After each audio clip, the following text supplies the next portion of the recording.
Hello everyone, this is FinnishDuck here, back with some more Let's Play Sly 2, Band of Thieves, and in the last episode we completed the prologue of the game. We went into Cairo and tried to steal the clockwork parts, which are, as the name implies, the parts of clockwork, which you may remember as the final villain of the last game, who really didn't like the Cooper clan. And we were trying to steal the parts of clockwork because so that we could make sure that he wouldn't be reassembled or reawakened or anything like that. Like, I guess the plan was to destroy them, but I don't know. But yeah, they were trying to steal them, and it turned out that the parts were already stolen by a bunch of criminals known as the Claw Gang. And now we're going after the Claw Gang, the said Claw Gang, and try to recover the parts from them so that nothing bad will happen and clockwork will suddenly be flying around the skies of the world. But yeah, we're gonna go straight in to episode 1. The Black Chateau, and we got a lizard person painting, and he's looking a bit weird, but I'm sure it's fine. I mean, he's the villain, so you know, yeah. But let's get started, and get used to seeing that because that plays at the beginning of every chapter. I had to call in a few favors to get the goods on the Claw Gang's local operator, Dimitri, a sort of underworld celebrity, equally at home in high-class art circles and shady back-alley crimes. He was once a passionate young art student who worked hard to develop his own visionary style.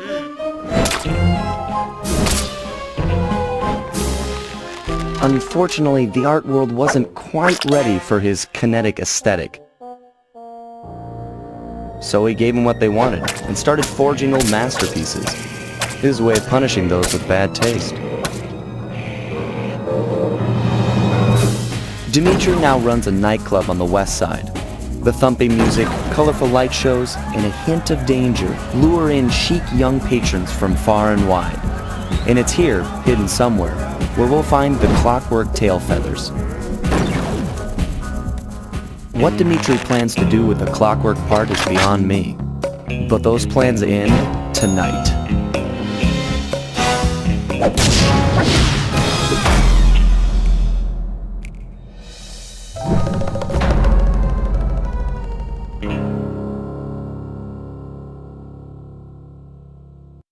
Yeah, that's that's something. So we're gonna go and beat up a lizard artist person who got rejected, and we're gonna make him pay for stealing our stuff. Except it isn't even our stuff, but you know, not doing stuff with the bad things. And you might have seen something very familiar over there, but we'll get into that in a bit.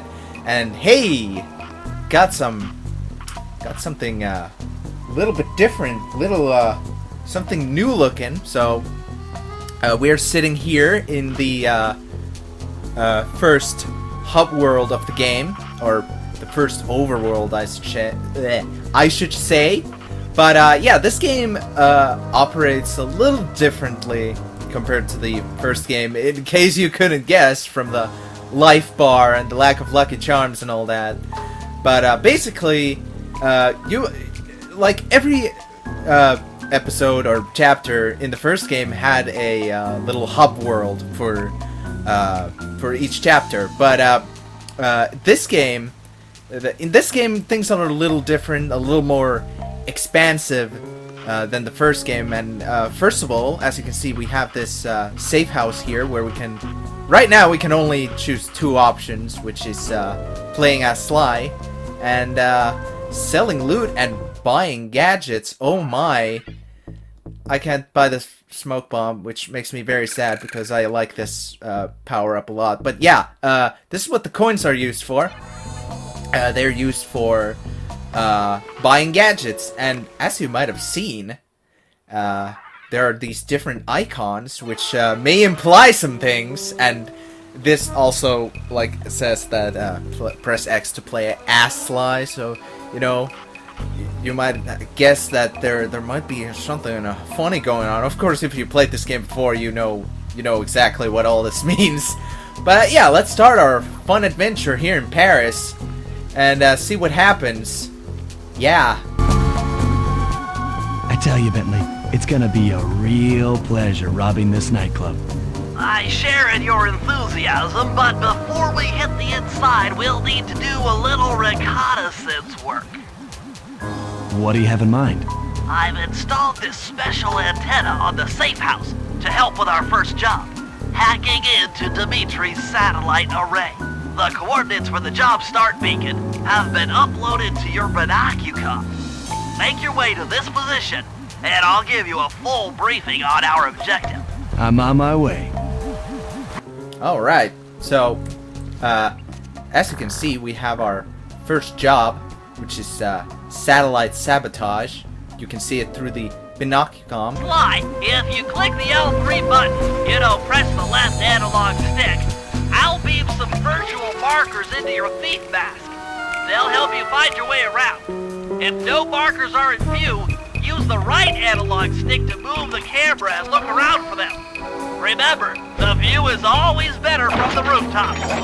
Yeah, what he said. So, yeah, we got waypoints and mission locations. This, like I said, this game operates very differently from the first game. Unlike in the first game where the hub areas or the overworlds in quotation marks were like, it was like a hub world, a thing for like you to go for something that connected all the levels together, and you could use that hub world to get into each level in that chapter. But in this game, the missions or the jobs or the levels or whatever, they're on the overworld as like those markers that you saw. So we have our first one, which is called Satellite Sabotage, and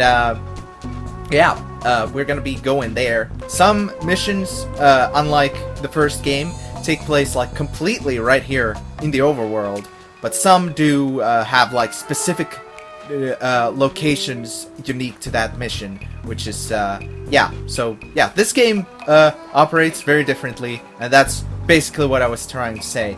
But hello there. This is a very familiar looking thing that you might have seen before. Fascinating. The message you just found appears to be some sort of clue. I'll decipher it here in the safe house. In the meantime, see if you can find any more clues. The more I have, the easier it'll be to crack the code. Alright, so the clue bottles are back, but this time, instead of being like scattered in levels, like in the first game, like each level, or each platforming level at least, had like their own bottles. Damn it. I was trying to get that one. But yeah, each level had their own set of bottles, but in this game, got more bottles. Yeah, in this game, the bottles are scattered around the overworld. So, and there's, I think, yeah, there's 30 for each chapter. I'm just gonna say that right now. But yeah, we're gonna be collecting all of them because, like I said in the first episode, this is gonna be a 100% Let's Play. So, there's an enemy, but we're not gonna fuck with him right now. But yeah, this is gonna be a 100% Let's Play, and we're gonna be collecting all the bottles. Oh no, oh no. Well, fine. Let's fucking go. If you wanna go, let's go.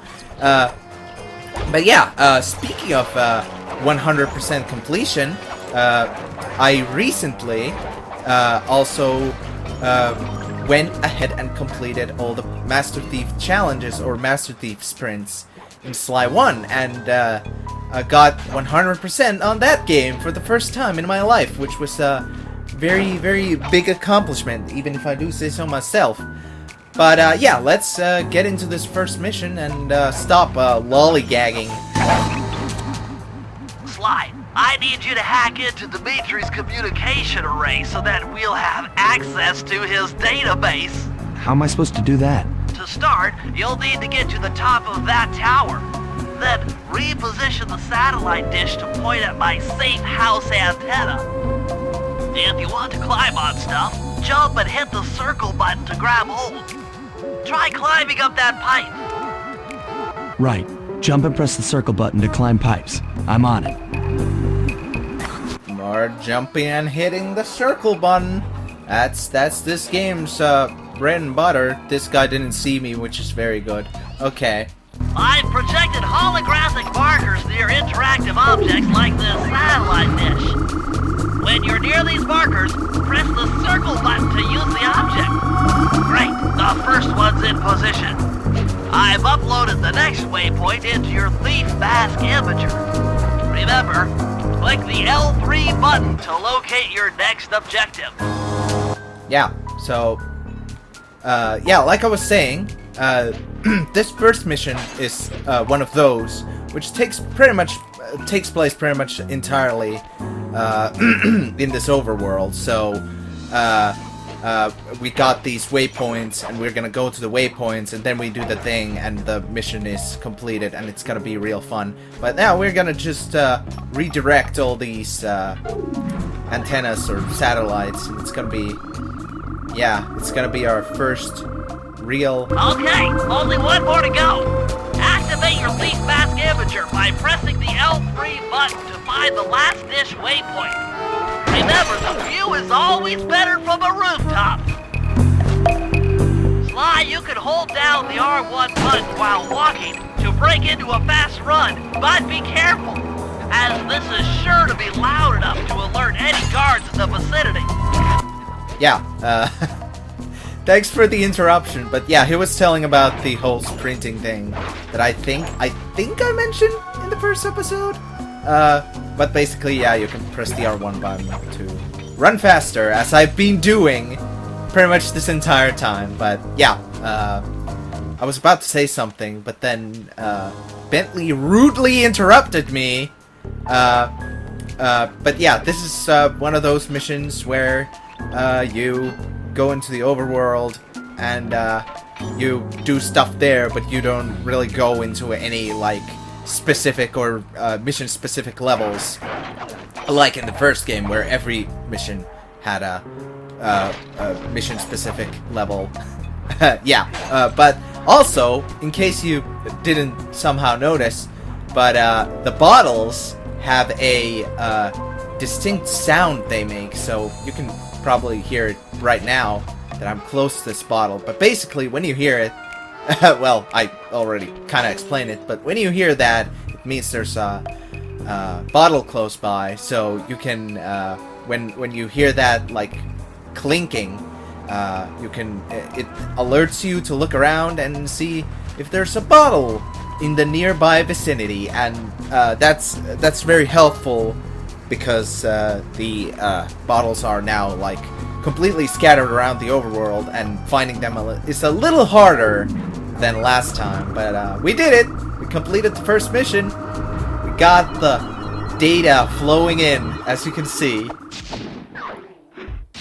And now we also have this nice job completed thing. Nice work, Sly. I'm downloading from Dimitri's mainframe as we speak. All in a night's work. So, where do we go from here? Your next job is to break into the nightclub and take some reconnaissance photos of the clockwork tail feathers. To get inside, you'll have to sneak through an old wine cellar beneath town. Okay, I'll head out for the cellar. Yeah! Alright, let's get going. So we got our second mission, which is called Breaking and Entering. And I forgot to show this, but the pause menu also has a list of each mission that's available and that you have done. So we have Satellite Sabotage, which was the first mission, and then we got Breaking and Entering. And they all have the oh god. I suck at this sneaking thing. This was the second time I got spotted.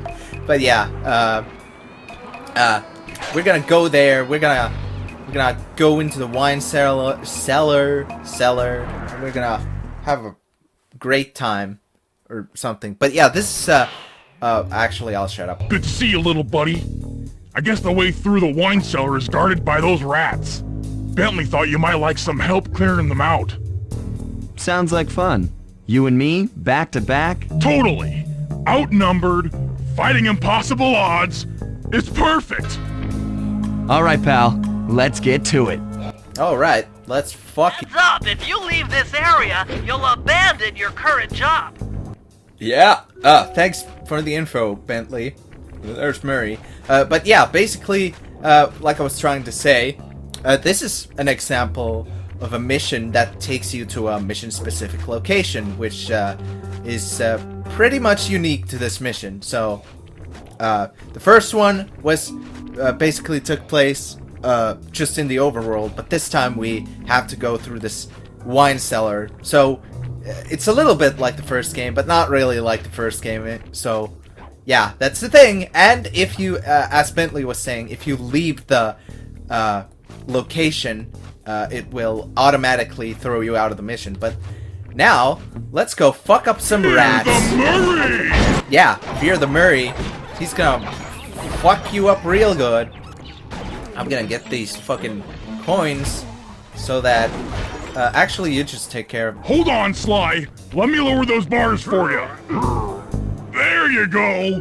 To get over this thing, you'll have to double jump. Hit the X button to jump. Then, while in the air, press it again to get some extra air time. Looks like you're on your own from here. I'm used to it. Thanks for the help. Anytime, partner. Alright. You can't... For some reason, you can't make it through here, although I'm sure you have a double jump. But yeah, I forgot completely what I was supposed to say. Oh yeah, I missed some coins because the game went into a cutscene and I couldn't collect them in time. But yeah, we're here in the wine cellar and I'm breaking stuff to get some coins. I actually have enough for the smoke bomb now, which is very cool. Yeah, there's some more. We're gonna break this TV. It fucking exploded. Which is nice. Yeah. Oh, there's some more here. Right.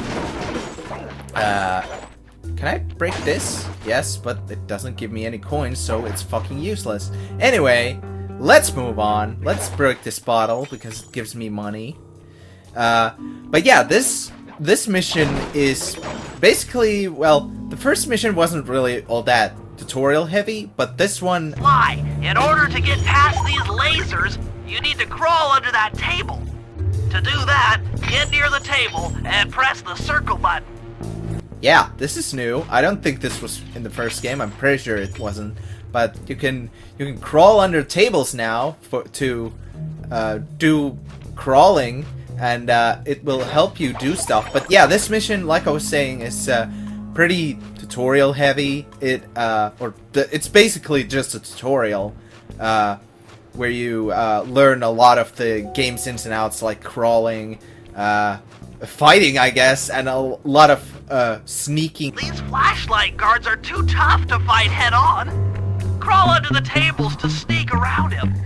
Yeah, this is the other thing that you're gonna be using the crawling for, which is hiding from guards under the tables, which is very useful, at least sometimes, at least when the situation calls for it, which means like if there's a fucking table nearby where a guard is. But yeah, yeah, this mission pretty much teaches you about a lot of stuff you can do to deal with enemies and sneak around them and all that good stuff. Hello? Oh, I thought the game was gonna give me another fucking thingy, or Bentley was gonna talk to me. But yeah, as you saw, I did a thing that pretty much killed that guy in one hit, which is not normally possible because in this game, because I take more hits, the enemies also take more hits. Because in the first game, it was one hit for everybody. But yeah, in this game, you can kill them in one hit with a sneak attack. And the game's actually gonna explain about it real soon, but I just did that so that we wouldn't have those guards in the way anyway. This air vent leads into Dimitri's nightclub. Hit the circle button to crawl inside. Thanks. Okay, so we're gonna crawl through this vent and go over to Dimitri's nightclub. As you can see, this is very nightclub. In order to shut down those yellow lasers, you'll need to take out that guard. Sneak up behind him and press the triangle button to knock him into the air. Then, the square button to slam and finish him off. Got that? The triangle button, then the square button. Yeah. Goodbye. Okay. So, yeah, as he explained, that's how the sneak attack works. You throw him into the air and then you slam him down. And that's how you kill him, but you can't use it if the enemy has already seen you. So it's just for sneak attacks only. So, yeah, that's a very nice thing to... That sneak attack slam move only works on guards who haven't seen you. Wait until this guy turns his back, and then let him have it. Ow. I got torched by the laser. Anyway, let's kill this man. Goodbye. And like you saw there, actually, if you run close by to enemies, they will hear you and then turn around to look. But if you're fast enough and kill them before they turn around, you can not get spotted. But yeah, as Bentley explained, you can only use the sneak attack when you're still sneaking and you haven't been spotted. So yeah, if you have been spotted, you have to fight, or you can run away and hide, and then when the enemies lose track of you, then you can use it again. But yeah. If you get in a fight with those rats, the sneak attack won't work. It's purely a stealth move. Yeah. Goodbye. Okay, we got one, which is very nice.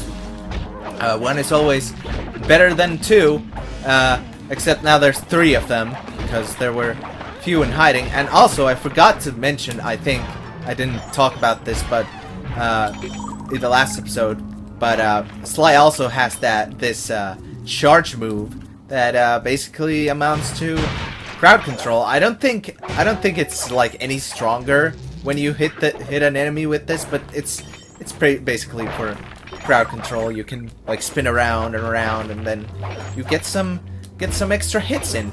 But since a lot of the enemies get knocked back, when you hit them, you probably won't get any more damage in for a singular enemy, but you can damage more enemies. Aha! Another air vent! Judging by the angle, it should lead to the printing press room. Awesome. Okay, but before we go there, I'm gonna look around and show what's up here. There's a plant. I take care of the plant with my cane, and then we go over here. Okay, so I was gonna say something more, but I already forgot. Let's sidle. This is also a thing from the first game that we did. A lot of the things actually are things that were also in the first game, except for crawling. I think that's the one new thing that we didn't do in the first game, at least so far. But yeah, we're running around. We've got a place, a door. We're gonna go through the door. Do any of these give me money? I'm not sure. Let's go over here. And I think those are the same lasers that are down there, but they just go through the floor. Or actually no, because the lasers over there are horizontal, and those are vertical. And there's nothing here for some reason. I feel like there should be, because it's such a big area, but I guess not. Anyway, let's get going. Let's just jump down here, because there's no more enemies here. So let's go into the vent and go to the printing press room where we're gonna have another funny gameplay mechanic. I know, because I played this game before, which shouldn't come as a surprise. Jackpot! The heart of Dimitri's operation! Head for those windows and take some reconnaissance photos. Tap the R3 button, you know, click the right analog stick, to bring up your binocucom. It's already outfitted with a spy cam. Sly, use the right analog stick to zoom in and out on photo targets. Tap the R1 button to take a picture when you've got a good shot. Oh, right. So, this is another pretty common gameplay mechanic in this game. We take photos. That's our target, Dimitri, professional lounge lizard and international forger. Fucking lounge lizard. Okay. Let's take a picture of these. Ingenious. Dimitri's using the clockwork tail feathers as printing plates. Given their rare alloy, they'll never wear out. Unlimited forged money. Great. But yeah, this is basically a thing we do in almost every level, where we just go and take pictures of things, and yeah, it's reconnaissance. That generator seems to be powering the security systems down here. That should do it, Sly. Head back to the safe house and we'll cook up a plan of attack. What was he cooking? We did it. Got 3% into the game. Let's go. The recon photos are a grim reminder of what the modern thief is up against. Spotlights, stepped-up patrols. The sum of it all renders a direct assault impossible. To solve this puzzle, I'm going to need some more intelligence. First, replace this bugged painting with one Dimitri has in his office. Once in place, we should be able to listen in on his communications. Second, if you see the boss, tail him. We might learn something from studying his movements. Once we've got a proper understanding of the operation, those clockwork tail feathers are as good as ours. Alright, so as you saw there, we got slideshows as a kind of a thing to separate each part of each chapter, because now we're done with the introductory part, and now we're gonna move on to the first part of the first proper part. I don't know how to fucking call it, but basically every chapter kind of has like an introductory portion, and then it has for the first proper portion with more missions, and then the second portion with more missions, and then the end, but we'll get to those when we get to those. But anyway, I'm gonna buy this because I like it a lot. I like the smoke bomb a lot. It's not as good in this game as it is in the next game, but it's still cool. I like it a lot. I like it a lot. It's very useful in my opinion. But anyway, I'm FinnishDuck. This has been Let's Play Sly 2 Band of Thieves.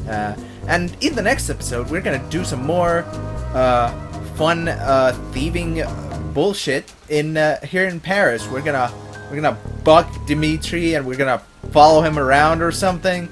That's gonna be real fun, maybe, hopefully. But yeah, I'll see you guys then.